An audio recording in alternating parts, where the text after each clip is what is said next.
The Book of Nephi, Chapter 2. Lehi takes his family into the wilderness by the Red Sea. They leave their property. Lehi offers a sacrifice to the Lord and teaches his sons to keep the commandments. Laman and Lemuel murmur against their father. Nephi is obedient and prays in faith. The Lord speaks to him, and he is chosen to rule over his brethren, about 600 BC. For behold, it came to pass that the Lord spake unto my father, yea, even in a dream, and said unto him, Blessed art thou, Lehi, because of the things which thou hast done, and because thou hast been faithful, and declared unto this people the things which I commanded thee. Behold, they seek to take away thy life. And it came to pass that the Lord commanded my father, even in a dream, that he should take his family and depart into the wilderness. And it came to pass that he was obedient unto the word of the Lord, wherefore he did as the Lord commanded him. And it came to pass that he departed into the wilderness, and he left his house and the land of his inheritance, and his gold and his silver and his precious things, and took nothing with him, save it were his family and provisions and tents, and departed into the wilderness. And he came down by the borders near the shore of the Red Sea, and he traveled in the wilderness in the borders which are near the Red Sea. And he did travel in the wilderness with his family, which consisted of my mother Sariah, and my elder brothers, who were Laman, Lemuel, and Sam. And it came to pass that when he traveled 3 days in the wilderness, he pitched his tent in a valley by the side of a river of water. And it came to pass that he built an altar of stones, and made an offering unto the Lord, and gave thanks unto the Lord our God. And it came to pass that he called the name of the river Laman, and it emptied into the Red Sea, and the valley was in the borders near the mouth thereof.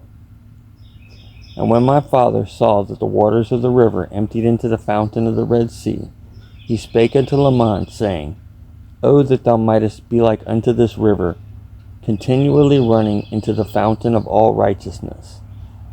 And he also spake unto Lemuel, O that thou mightest be like unto this valley, firm and steadfast and immovable, in keeping the commandments of the Lord. Now this he spake because of the stiff-neckedness of Laman and Lemuel.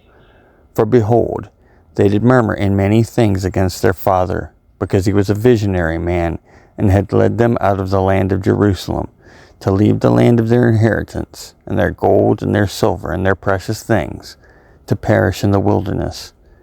And this they said he had done because of the foolish imaginations of his heart. And thus Laman and Lemuel, being the eldest, did murmur against their father, and they did murmur because they knew not the dealings of that God who had created them. Neither did they believe that Jerusalem, that great city, could be destroyed according to the words of the prophets. And they were like unto the Jews who were at Jerusalem, who sought to take away the life of my father. And it came to pass that my father did speak unto them in the valley of Lemuel with power, being filled with the Spirit, until their frames did shake before him.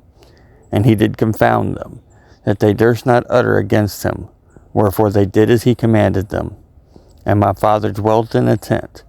And it came to pass that I, Nephi, being exceedingly young, nevertheless being large in stature, and also having great desires to know the mysteries of God, wherefore I did cry unto the Lord, and behold, he did visit me, and did soften my heart, that I believed all the words which had been spoken by my father. Wherefore I did not rebel against him like unto my brothers. And I spake unto Sam, making known unto him the things which the Lord had manifested unto me by his Holy Spirit. And it came to pass that he believed in my words. But behold, Laman and Lemuel would not hearken unto my words. And being grieved because of the hardness of their hearts, I cried unto the Lord for them. And it came to pass that the Lord spake unto me, saying, Blessed art thou, Nephi, because of thy faith, for thou hast sought me diligently with lowliness of heart. And inasmuch as ye shall keep my commandments, ye shall prosper, and shall be led to a land of promise. Yea, even a land which I have prepared for you. Yea, a land which is choice above all other lands. And inasmuch as thy brethren shall rebel against thee, they shall be cut off from the presence of the Lord. And inasmuch as thou shalt keep my commandments, thou shalt be made a ruler and a teacher over thy brethren.